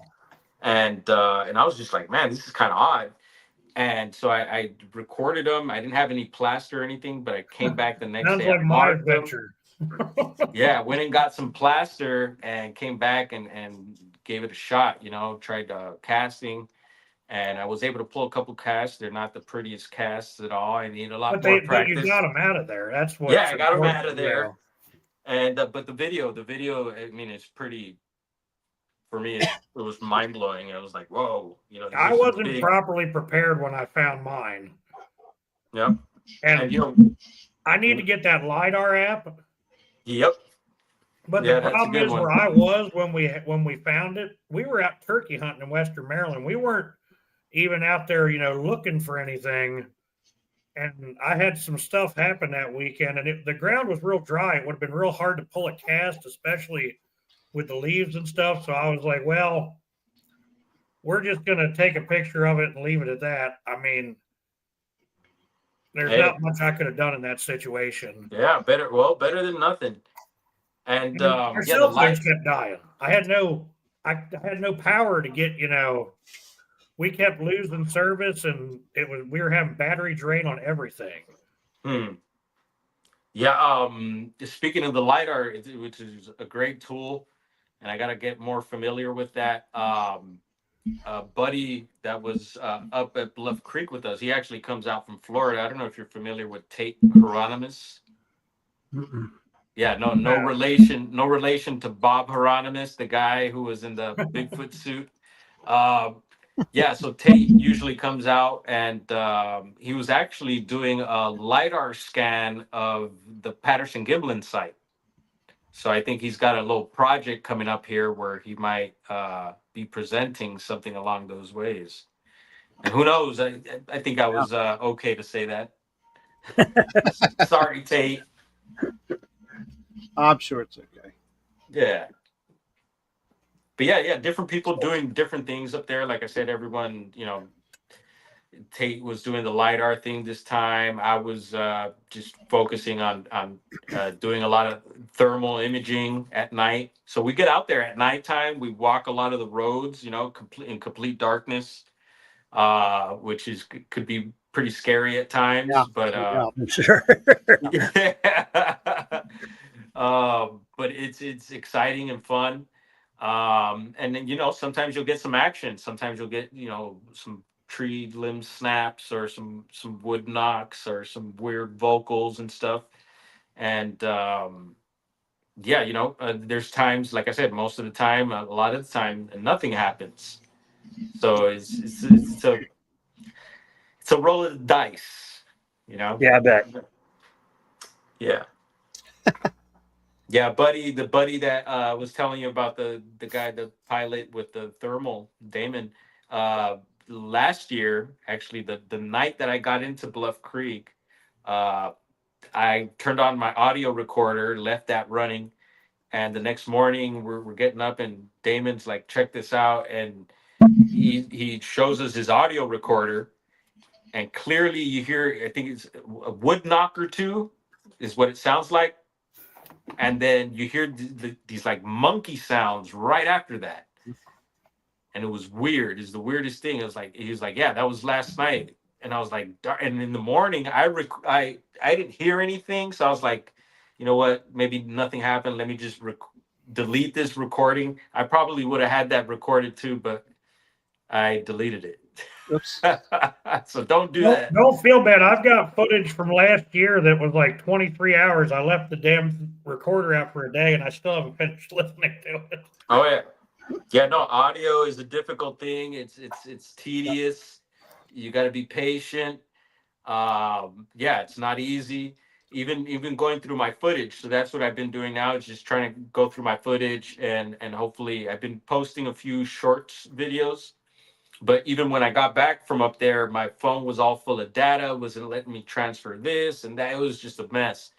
But some of that stuff is clearing up now, and I got to get my computer clean so I could be able to put together videos. And just been going through the videos and checking stuff out. The game cam seemed to have captured some weird stuff, some weird anomalies that look like possible orbs. I don't think they're bugs or yeah. I'll send you that stuff. Actually, Jessica presented. I wasn't sure if you guys like to present videos and pictures and all that stuff. We do that. Absolutely. Yeah, We'll have you Absolutely. back on, and we'll have you. yeah, show some we'll of have that to stuff. do a little Yeah. showcase of some of the strange stuff I've captured. I'll tell you Videos this: is my thing. we have so many people that haven't showed a lot of their stuff. We got to do like a part 2 with everyone, just to get Well, That's how we reel them in. Yeah, Part hey, two. fish on. Yeah. You got to have a sequel. That's right. Yeah. And so You got to get them hooked. the high strangeness has followed me outside of the woods too. So I was explaining here at the shop, the smoke shop, skate shop. For a while here, we had this rash of strange sightings of weird objects in the sky outside of the shop. So I would just What are go you selling outside. in your shop? Huh? What are you selling in your shop? Well, yeah, right. Let me tell you something. I've done plenty of that herbal remedy, and I've never imagined anything while I've been on it. So. Oh no, believe me, Humboldt County. We're known for the high grade You know, I guess I could have shared some stories related to that, but there's a Bigfoot dispensary up in Willow Creek now, so you could go see what goodies Bigfoot has from the woods. Uh, but yeah, no, it was almost like some people were like, "Dude, do you guys have like a vortex under the shop? What's going on?" Because yeah, we'd get these orb-like objects. Some of them were very different, sometimes different color. There was these objects also that were very balloon-like, and you Yeah. know, I got invited to some UFO sky watching groups out here, and some of these people had names for these objects, so they would call them like anomaloons. So they were like balloon-like, but they weren't actual balloons. Some of them were balloons, but yeah, no, they weren't balloons. They would act strange. Sometimes they'd disappear, or just very bizarre. I guess you could call UAP. Is that what they're calling it these days? Yeah. Yeah. But yeah, no, I just stick to UFO. I can't identify it, and it's flying or hovering, floating. But yeah, that was happening for maybe about a year, good year and a half or so. But as of late, it's really calmed down. Since a little while back, I got a night vision, the psionics. I don't know if you're familiar with that particular night vision. Yeah. It's not too bad. I do recommend it. I need And to get yes, something like that. I have a thermal, but I haven't bought a night vision yet. I just haven't oh put the yeah, trigger on it. yeah. The psionics is a pretty good way to go, but there's other brands if you can afford it. I hear like Pulsar and yeah, some of the high grade stuff I there. But love my parabolic microphone now. Yep. Uh-oh. He Uh-oh. froze up. Oh boy. I bought a cheap set of night vision. I was I- impressed with them. I've been, uh-oh, Hey, you frozen. froze up. There you go. You're good now. You're going. Uh-oh. Are we back? yeah, we're Yep, back. you're good. There we go. How about Blackie? Is Blackie unfrozen? All right. You're having Yeah, a so the delay night there vision now. does come in handy. Yeah, you're a Okay. little delayed now. Okay. You started talking UFOs How and about stuff, that? and look How what about happened. now? That Now happens you to got- David Blaylock, Yeah, right there in UFO Coos Bay, blogger. Oregon. And every time he started talking about UFOs, boom, the internet went crazy for him. Uh-oh. Crazy. Yeah. Well, let me know if I get back. Yeah, it's close enough. It's a little Okay. delayed, but it's close enough. It's So, like yeah, an Oriental movie. Yeah. So yeah, I did record a lot of this activity happening outside of the shop, and a lot of that stuff is posted on the channel. So if anyone's interested, you could definitely check it out. Just gotta kind of dig around there, and you'll run into some of these videos we're talking about. But it's really calmed down since. So I'm wondering what's going on. We were actually getting a lot of military activity, a lot of flyovers of different helicopters and stuff as well, which I found pretty interesting. Well, LA is big for their, offshore UFO stuff. Yep. Claiming there's a base out there underwater somewhere, and that's probably, correct. I mean, what was that? The Battle of 1942 or whatever? The Battle of LA. LA, yeah. Battle of Los Angeles. Yep. Yeah. Very well known story there. And actually, you mentioned the base off of LA here. So off of Malibu here, not too far. And that's actually where we recently had the Palisades fire, right? Which was like during winter. Very odd to me. Right off of there, there's you might be able to find it still, but off of Google Earth, if you go to Malibu and you go out right off the coast, and I forget this exact name spot, but there's a structure underwater, and so people were claiming that that was some sort of underground alien base of some sort, and which was really interesting because several years back in the Palisades, before the fires and all this, several years back, there was a case of a man who was found dead after 2 weeks in his vehicle, parked like a block or so very near his house. But in his house, they found tons of ammunition and weapons, and I believe a bunch of cash. And his wife, that was alive, mentioned that he was an alien hybrid. Yeah, you could Oh, pull wow. up news. you could pull up news reports of this. You know, I did a little live stream on this, which I thought was fascinating because you have this supposed alien base right off the coast there. This guy who was found dead claiming to have been a hybrid. There's no background you could find on him. It's a very strange case. And then which also led me to another set of fires that happened. I don't know if you remember they called it the Paradise Fire up in Northern California. And there's been rumors that supposedly, and actually that's not too far from Mount Shasta, where they say there's All kinds alien of stuff. beings. Yes. Yeah, they say that fire supposedly was to take out some sort of alien beings that were living in paradise, which trips me out because it made me think of this underwater base, that guy that was found dead in the Palisades, where they recently had a huge fire as well. Right. And so anyway, it was just something that was coming to mind there. But yeah, LA is definitely full of a strange activity, a lot of paranormal hotspots here. We have the Cecil Hotel not too far from here. Actually, they captured Richard Ramirez, the Night Stalker, right up the block from the shop here, several blocks from the shop. That's where the people in East LA beat him with pipes and captured him. And he stayed over at the Cecil Hotel, where there's been a lot of high strangeness and death and dark stuff going on. So yeah, a lot of stuff to explore here. Yeah, it sounds like it. Yeah. I wish I could. Here I am in the backwoods of Tennessee, and I've got nothing. Oh, bro, they're probably all hanging out. Oh, there is. So much. There is. I hear so much out of Tennessee. It's amazing, and it's a beautiful. I don't know exactly where I went through, but I got to drive coast to coast one time, from Virginia to Northern California, and we went through Tennessee. I believe went through Georgia. Tennessee was beautiful. Yeah, it was colorful, and I just had a certain vibe there. I was like, wow, this is cool. Like, I'd love to come back. I wasn't into Bigfoot at the time, but I could see how y'all have Dogman and the whole nine out there for sure. That's my next question to you. Dogman. What's your experience with Dogman? Oh, yikes! Not much at all. I have been invited to a couple people's shows to talk about the topic.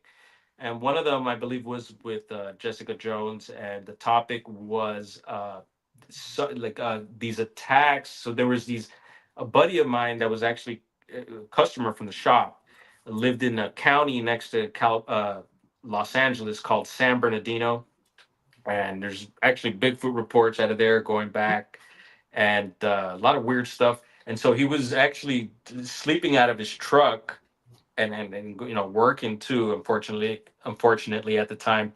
And he was staying by this river wash, and he claimed that he had this weird creepy lady, like this almost like I don't know, monster he was describing, come up out of the wash and was like screaming, and it was weird. I got the interview with him.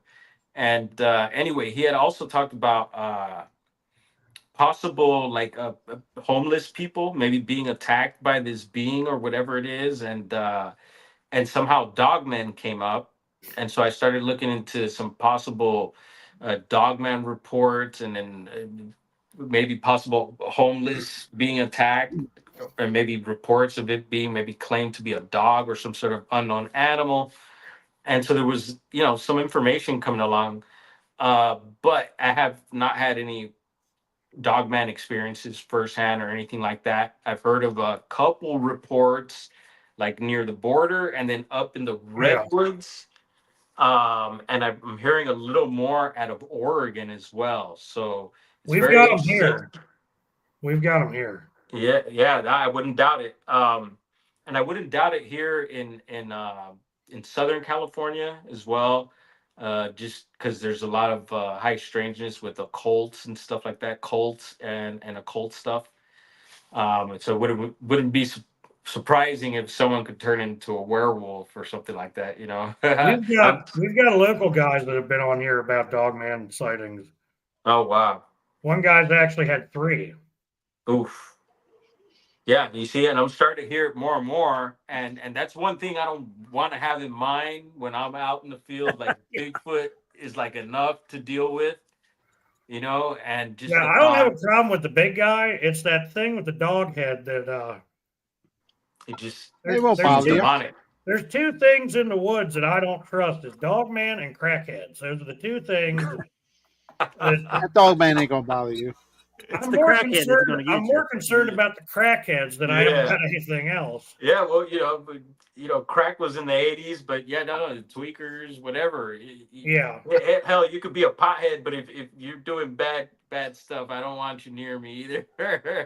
No, I've had plenty of experience with meth heads in the woods, Oh and it's yeah, not a fun yeah, experience. highly dangerous. Well, I believe, Dwarf, you're talking about all these different things that people have seen. I'm one of those people that believes they all exist.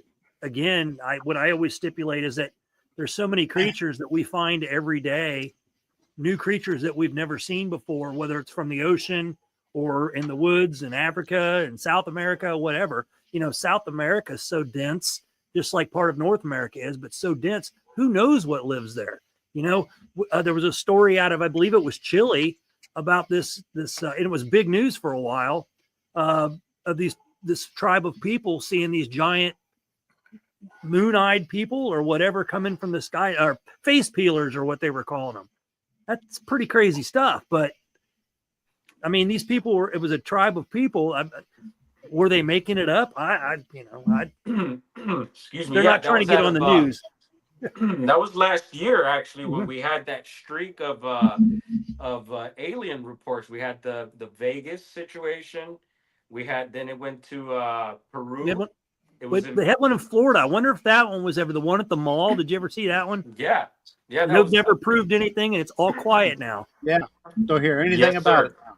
Yep. Yep, yeah, it was Vegas, and then I think it bounced to Peru with the pelacaras that you're talking about, the Peru, face okay. peelers, and then which is all questionable. They said might have been people in jetpacks or something like that, and yeah, right. They're trying to scare people out of there so they could mine or something like that was one of the theories.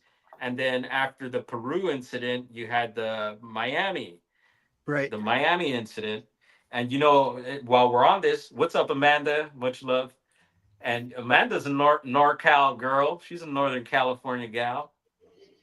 Southern or Amanda's Oregonian been on the also. chat for several months. Right on. I was going to mention there's also, you guys look up the Los Angeles count. So just like the Vegas incident, Yeah. and there's another one with video, and it's recent, and it's out of the hood here, Compton, California. All right. And there's this alien being, and I thought it was pretty good. My buddy did a breakdown who also captures a lot of similar objects like I do. He goes by Latchkey Hustle on YouTube. So check him out. And he actually did a good breakdown of this video. But if you look up Compton, California alien, I'm sure it should pop up. So that's the latest one.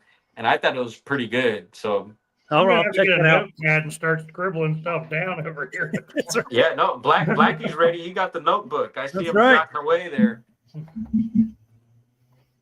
I'll forget it if I don't. So Oh yeah. there's 5 feet between me and my front door. That's 5 feet of forgiving right there.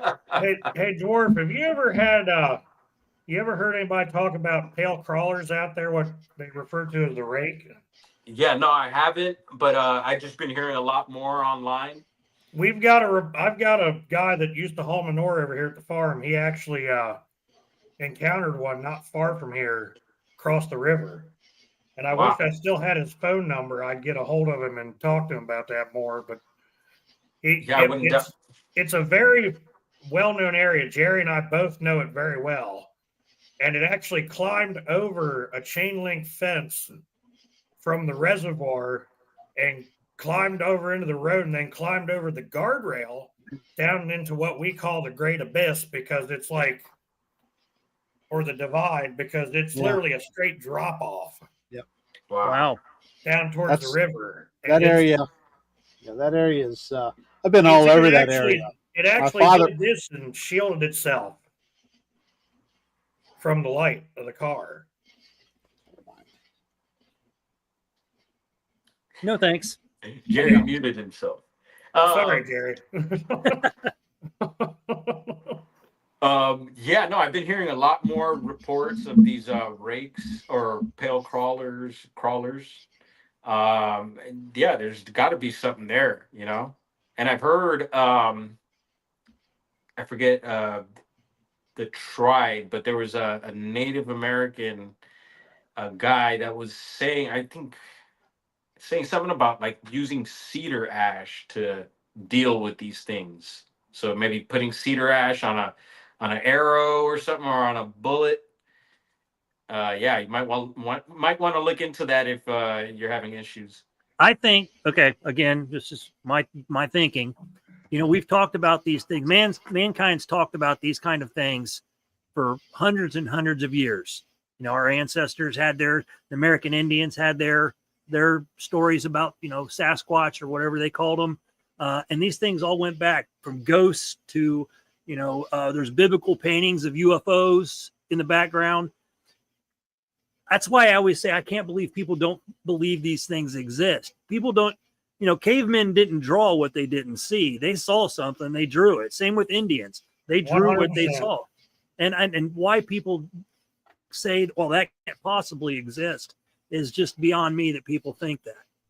Yeah, I think it's been part of the conditioning of just people all around the world. Maybe some places are a little more open. Maybe certain cultures are more open to what we're talking about.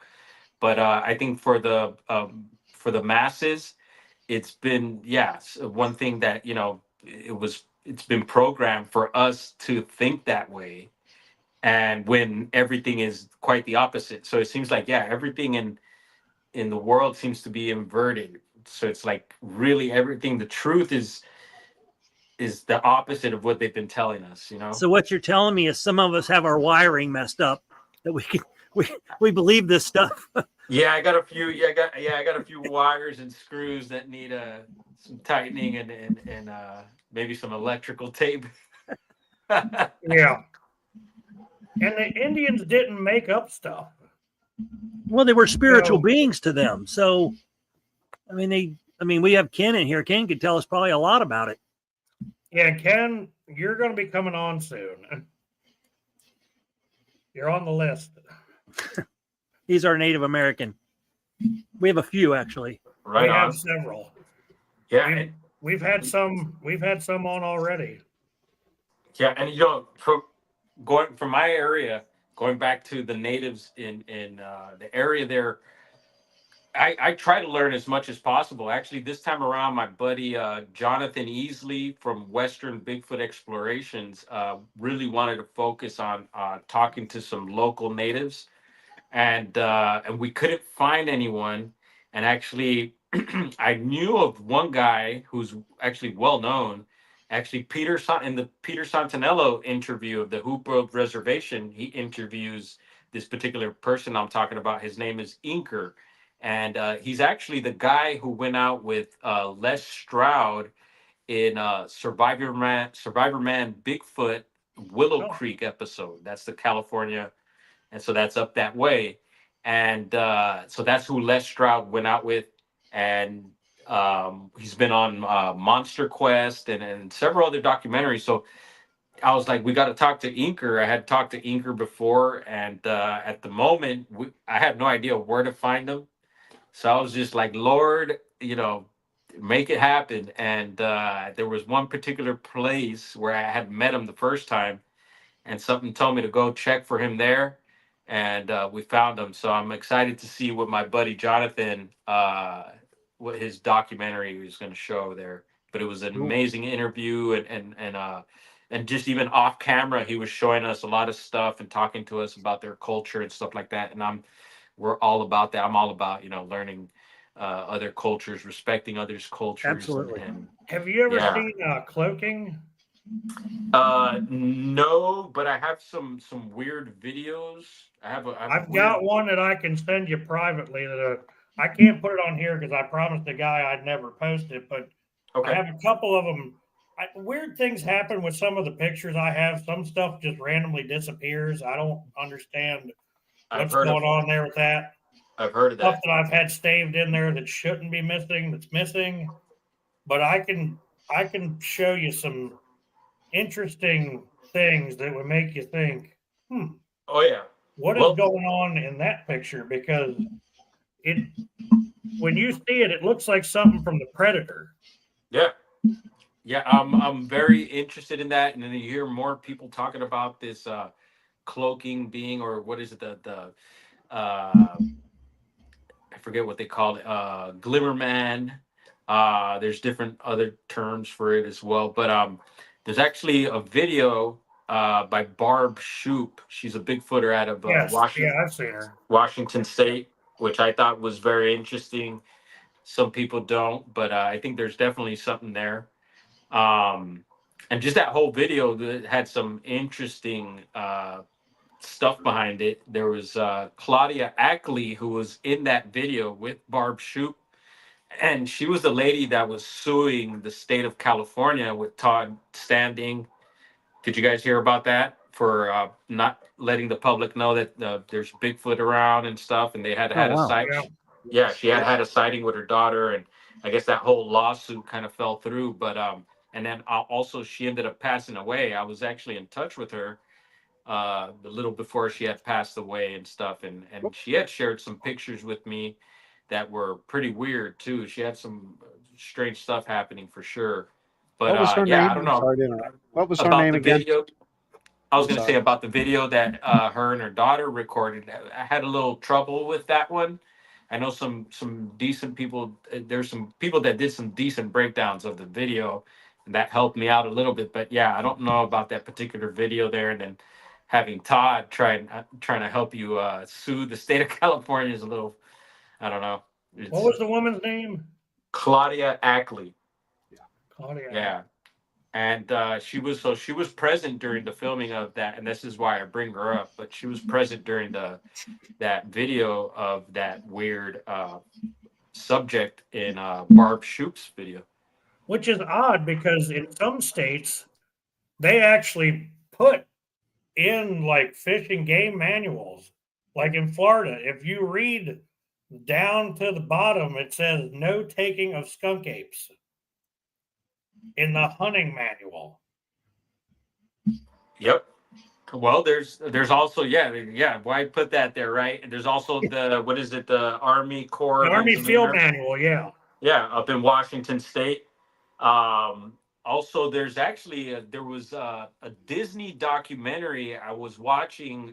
It was last year sometime, and this had nothing to do with like a Bigfoot or anything. This guy was just showing the documentary for other reasons, but it was like a documentary from like either the late '60s or early '70s, and it was talking about the Disney property in Florida, and it was like showing just areas that were just undeveloped, and it was just all like kind of swampy, and it looked like gator territory and stuff.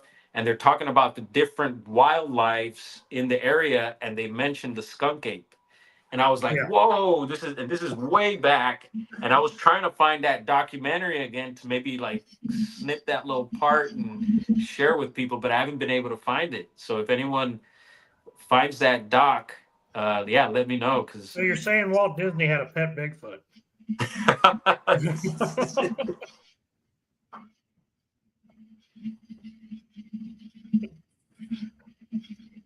All right, we got sounds like someone's got the leaf blower going outside. But it's cool. I could control the mute here, so. Yeah, I I really did. like the background. hear The it. background's great. Yeah. Everybody thought you were out in the woods, and I was like, no, that's just the. Yeah, no, I'm really in the restroom here at the shop. I hope nobody has to go to the bathroom. Hey, well, they gotta wait or go across the street to the taco shop. This is the studio right now. L.A. Bigfoot. Yeah, well, we have so speaking of that, here locally, people can't imagine, but I think we have activity just right here in the county. There are reports. You go to BFRO. Actually, Los Angeles County has quite a bit. It's up there. People forget that, or maybe don't know, but we have the Angeles National Forest here, which is the San Gabriel Mountains. And I mean, constantly there's videos. I mean, right now, summertime, you're watching videos of bears in people's pools and stuff, and uh, mountain lions coming down, and all down to the foothills. And so, if you're getting that type of wildlife, I'm sure if there's Bigfoot around, they got to be coming down here too. And so, yesterday I was looking up reports in a particular town here, a Prowler reports, and then I found one, Uh-huh. and it said, yeah, it was a lady that and her husband. It was late night, and she was sleeping. Heard something walking in her backyard, and she said that it looked. She thought it was a man, is what it says. Reported thought to be a man in the backyard, and the husband yelled at it, and that was that. But last year we went hiking because I took my nephews for the first time. They never been camping. I mean, uh, never been camping. They're both 18 years old, and then my brother and I hadn't been camping in a while. So I was like, you know what? Let's let's go camping. Take the day off and show the young guys how we do it and what I do. And so I took my gadgets and stuff with me, the thermals, night visions, and everything. And we get up there, and actually a little something happened weird right before we got to the campground. So this is about an hour from the city into the mountains here. And as we're pulling into the campground, the highway is blocked off by a CHP, California Highway Patrol. And we're like, oh, shoot, what's going on here? And we could see a car nearly went over the mountain, which happens a lot up there. Oh, And wow. luckily it didn't go over. And so my brother goes over to talk to the guy and see what's going on, the police officer.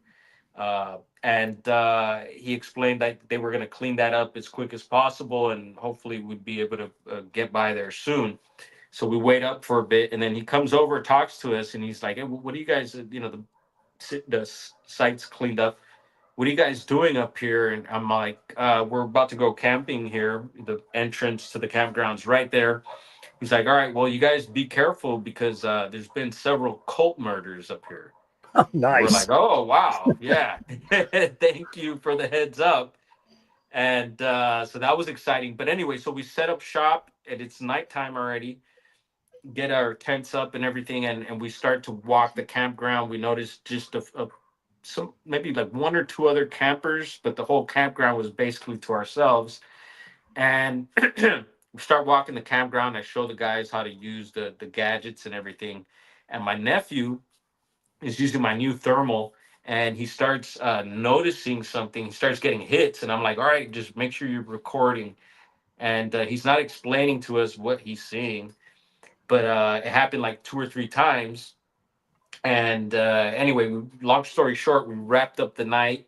Next day we went for a day hike, and then came back down home. And the next day, so I'm going through the footage, thermal footage, to check out to see what he captured. And Yeah. on one of the clips, it's like a deer, and I think another one might have been a coyote, it's, normal wildlife. But then there's this one clip where, again, at the base of a tree, it looks like and here we got the ice cream man rolling up. Sorry, anyone want an ice cream sandwich? Oh, oh, oh. I And can't so at even the really hear him. yeah, at the base of this tree, there's this humanoid figure, and then Now I hear it.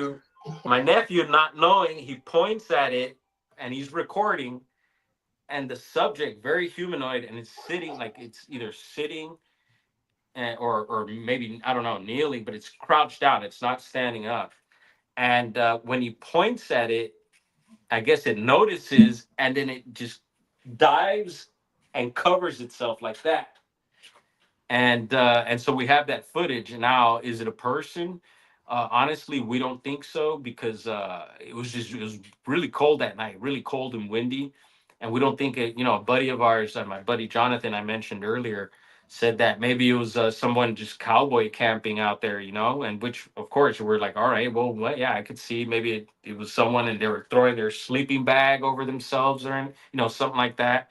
But no, But we how would honestly don't. Yeah, we don't think that's what the subject is, and it was very odd, especially where it was at.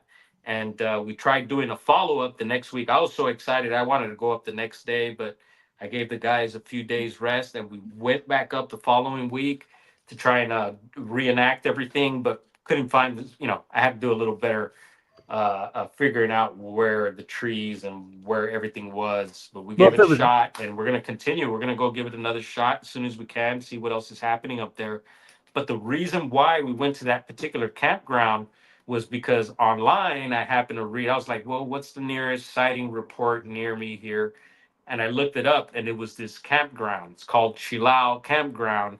And it was in 1995. Someone supposedly reported they were there late night near the campground, and them and I guess they had a girlfriend up there, and they had walked the girlfriend to some restroom facilities, and on their way back they noticed this tall dark humanoid figure going through the trees there, which really freaked them out. And that's why I chose to go up there. I was like, well, it happened in 95, so what, let's see what this place is all about. And then all this happened, so I could send you that thermal footage is posted. Again, Salish Sasquatch recently put out a documentary from our trip to Bluff Creek, but they added that thermal footage because they were they loved it. They were so blown away by it. And they have some of their own thermal footage, and there was just certain features about that footage that stood out to them that made them feel that, it's if you were possibly a if, Bigfoot. if you guys were up there and you were using a thermal and you saw it duck and cover, whatever it be, how dark was it out? It was pretty dark out, but it was a starry night. Okay. I got actually the moon was pretty bright, but my nephew, we didn't know what we had till we got back and I reviewed everything. So that night we didn't know that happened, and actually my nephew also had a second sighting that particular night, and he also explains it on camera, but he wasn't able to record it on thermal, where this subject was like towards the middle of the campground. It was crouched, and when he pointed the thermal at it, just like the other time, it took off running, he said, and he totally explains it. We thought it was just pretty weird. Hmm. Yep. So I got that footage. I'll be sending you guys quite a bit of Yeah. footage. Anything we talked about here tonight, I will definitely get to you with no problem. And what's Yeah, that we channel? definitely do another show for sure. We'll Oh bring that yeah, stuff yeah. on. Well, You let's can send it. run it all down for us, and Yeah. I'd make Yeah, a great let's do show. it. Did you say Absolutely. you have a channel? Yeah, Always got yeah. that. So I do. I have a YouTube channel, and my handle. So if you go it's Brown Dwarf, my Right. old name. So at Brown Dwarf 4200. So the Okay. handle there should take you to the channel. But I recently changed my name to Bigfoot Dwarf, which really helps with the search. So if you search Bigfoot Dwarf, now it pulls up my channel, because before as Brown Dwarf, a bunch of celestial objects and stuff come up, which was part of the reason why I used the name. But yeah, no. Yeah. And the channel there also have links to other platforms. I do have a TikTok, Instagram. I'm not too active over there, but I do, any videos, or, if you want to message me, it's another good way to get a hold of me. And the YouTube channel will have all the links there.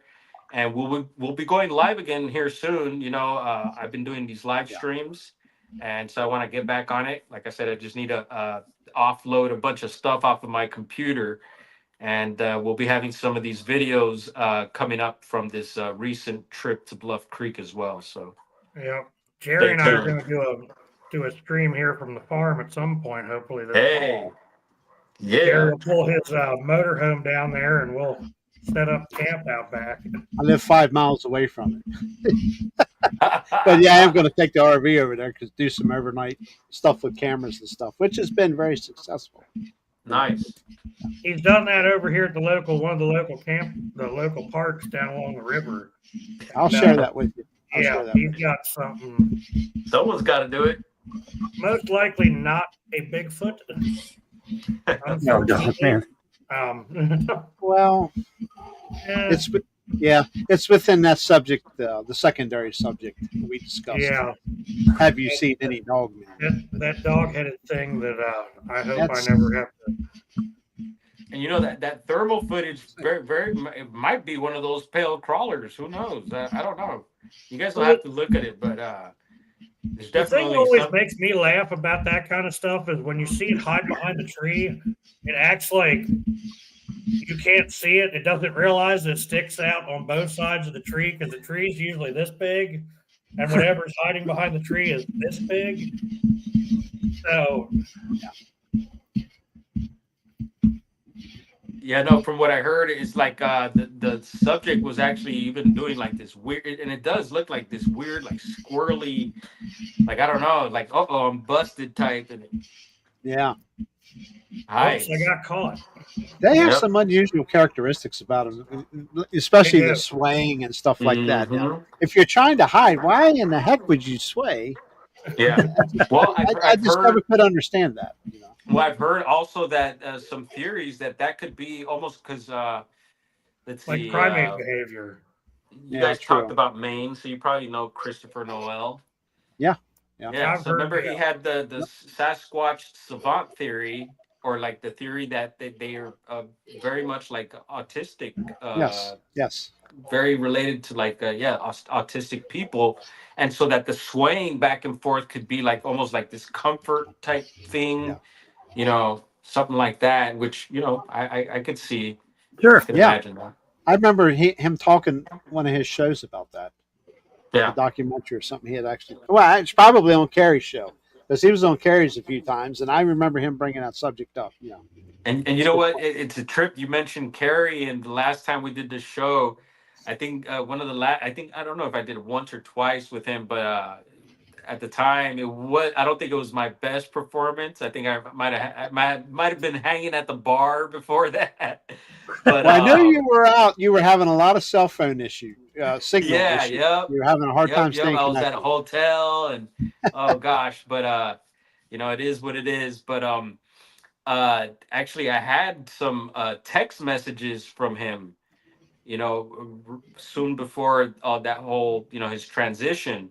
And so, yeah, that was, I don't know. I still have those messages, man. I don't think I'll ever erase those, but it was a trip. Yeah, I never got to talk to him. Jerry had talked to him a few I times. talked to him a few times. Yeah. Supposed Yeah. to go on his show, never made it. But Yeah. And, there's been a lot of people a lot of older guys, a lot of investigators or Bigfooters have passed Jerry, over the didn't he years. want you to do some filming for him? What well, I had happened? offered to because he knew what I did for I'll say a living, but yeah, but me and Florida snakes probably won't get along too well. So I didn't go down there for other reasons too, because we were busy up here. But yeah, I had offered to go to that 168. I was on the list to go, but I didn't go because of other commitments. So yeah, not many people know that, but I was yep. I'd offered to go. So Yeah, I remember that. But yeah, no, thank you again. I'm super stoked to be on, appreciate you. and Awesome. Yeah. I could keep rambling too. Fine. I know once I get going. One night we're going to get the right show here, and we're going to blow Rogers out of the water. His 6 hours. So, but I definitely, for sure, any of Jerry your might have to go to bed for a little bit. oh no, for any of your photos or it's pulling season, dude. I can stay up all night now. I'm used to it. Or video stuff. We definitely want to. We'd love to do another show with that stuff for sure. Mm-hmm. Yep. Yeah, it's you know what other Bigfoot what other Bigfoot video comes to mind from up our way is the Playboy Bigfoot. You guys familiar with that one? No. Sounds interesting. Come on, Blackie. No. So it was this Playboy. Well, the video that you could pull up on YouTube. It's an interview with this Playboy model, and it's with Jay Leno. You guys know Jay Leno. Oh, yeah. the late Oh, yeah. guy? Yeah. So Jay Leno's interviewing her, And yeah, they cut into the clip, and they were up in the redwoods somewhere. I'm still trying to pinpoint the exact place because I'd like to check this out. But they were, I guess, up there. I don't know what they were doing, like if they were filming, working, but they were in some sort of like a motorhome and partying at the time. And I believe it might have been like sprinkling, maybe some rain, but there's a camera rolling, and they point the camera outside of the trailer because I guess they noticed this subject walking by, and she was there, yeah, to witness that, and she explains her sighting and everything, and of course the host makes her seem like it's silly, but she was very serious, and I think yeah, it's very possible that film there is that video there is Sure. legit. Yeah, I mean, why? Hey. Bigfoot was getting his own Playboy Hey. experience. Well, why stage something like that? Because that's not going to make you any money compared to what they were doing. So, Right. you know what I mean? Yeah, Yeah. it's a perfect. Oops! Look what we call it. Yeah. You Hefner's gonna have Bigfoot over there in the centerfold. Oh man. Yeah, you guys, everybody, get over there. YouTube at Brown Dwarf 4200 man. Get over there and show them some love. Subscribe and Definitely. Appreciate that it. kind of stuff. Absolutely. We definitely love to show love back, and yeah, if there's anything, I'll definitely be sharing the show. I wish I would have done it ahead of time, but I was just busy working here. But I'll be sharing this out on my different platforms, and hopefully we'll bump up everyone's numbers on your end there too. Yeah. We appreciate it. Yeah, the algorithm, I don't know what the deal is with that. I've been fighting the algorithm with this crazy YouTube stuff. Well, my other channel is crazy. That's the problem. You stop fighting it. You got to tickle I know. Just a little tickle. Anyway, yeah. It's you know how to do it. Yeah, it keeps you on your toes at times. Well, I've noticed. When you think you got it mastered, you got to take another step. So. I've noticed with just our small show, our Sunday show we did, we got up to 72 views at night. And then when I got up the next morning, it was back like 65. That happens a lot. And now it's back up to 78 or something like that. But, it's not a lot, but I want it to be more than, I want it to be what it actually should be, not. What I can't understand is how you lose subscribers. That platform will lose subscribers daily. If you don't pay attention to it. I mean, it's nothing you can do other than just say, "Hey, subscribe," so people can get back on and do that again. I don't even say that. It does. It does. And believe me, I'm probably doing everything wrong on YouTube. Some of my friends are doing really well, and I can see they're doing things right. And I don't know, man. I'm all over the place. Sometimes it's probably better not having such a big channel. There you go. Yeah, it keeps the focus off of you, but you want to do good. You don't have as many trolls to worry about. Good. Yeah, Lord. That's the big thing. I think I don't have trolls. Jimmy's my buddy, man. Yeah, I'm a good friends with Jimmy Crablegs. Trolls are welcome. Just behave. Yeah. Don't invite them on. Simple as that. See, I don't know what it is about the trolls, but like I've been helping with doing a lot of moderating now, and especially on the Cryptid podcast on Dan Hamilton's channel. At night, he doesn't really have any issues, but he'll do like morning coffee with Dan, where he's just like getting ready to go into work, and he'll be sitting there in the truck in the parking lot. And you get these weirdos that pop on, and there'll be like 4 or 5 of us in there just nuking them from orbit because just the most outlandish, off the wall stuff. Do you ever work, all Jeff? These weirdos are coming out at 8 o'clock in the morning. Well, nowadays they could be bots. So don't. Oh, absolutely. Absolutely, yeah. Bots are a pain in the share with that stuff on here. Yeah, bots are horrible. I've lost subscriptions. Yeah, you're right, Diane. It happens. Oh yeah, my numbers go up and down. It's ridiculous, but let's all grow here. Yeah. Thanks, Melvin. Thanks for coming on. Yeah, I was chatting with Melvin in chat there while you all were talking. We have used to go to hunt. Well, still kind of do. The Yeah. hunt club up in that area where he's from, and Melvin's actually got a been lot on, of activity. Melvin's been on Mary's show. Yeah, I know right where he's at, and he's a stone throw away from where I go up there. So pretty cool stuff. So if he comes on shows, I just might have to get him on here too. And in 2 weeks, we're going to have Mark Green on in 2 weeks. Oh, All right. August 26th show. Tuesday, Yeah, August 26th. our friend Mark from Alabama, Dwarf, had a he's I'm sure had plenty of Bigfoot encounters, but last week at his house he saw a Dogman. Wow. On You're the not back supposed of to give his that property. away, Jeff. Let him talk about it. Everybody and pretty much everyone in chat has heard about it if they were on Mark's channel last Yeah, week. we watched the show. Yeah. Dogs didn't. out the bag, man. I didn't know. Okay. Yeah. No, I that's look forward- creepy, man. I mean, I said it. I don't want to even project these beings while I'm out there, bro. I'm like, no, Sasquatch is enough. But I know they're out there, and I hope they stay far from me. But hey, if I can record one, I'll bring it back, and then we'll share that. Have you seen a goat man out there yet? Nope. No goat man. Okay. Nope. Have you seen a milkman out there yet? Right. More power to you if you do. Crazy. Heaven help you. Good luck with that one. Woo. That'll be a sighting of its own if I end up in California. Uh-oh. I'll Sounds have like to go trouble. up there toes next to the Hollywood billboard. Hey. I don't think Dwarfs heard your zip lining naked story, which we're not going to tell. We're not going to get into that. Thanks, Chad. No. We'll set one up at the Hollywood sign. I can come down off the hill. You come on into town, yeah. Yeah, I'll just be wearing nothing but the hat. Yeah, you'll blend in. Well, I'm sure I'm not the only weirdo like that around there. Oh boy. Well, I look forward to having you back. Absolutely. See some Hey, of your videos. I'll check we- out your channel for sure.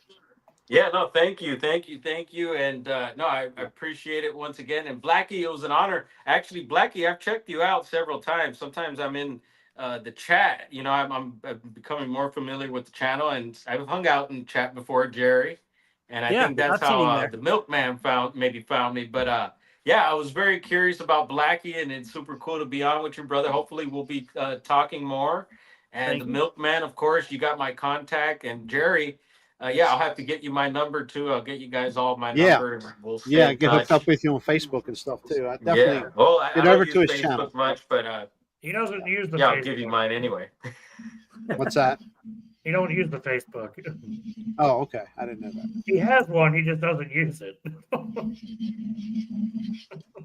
That's fine. More You can power always to text you, me the that's phone smart. number. So, yep.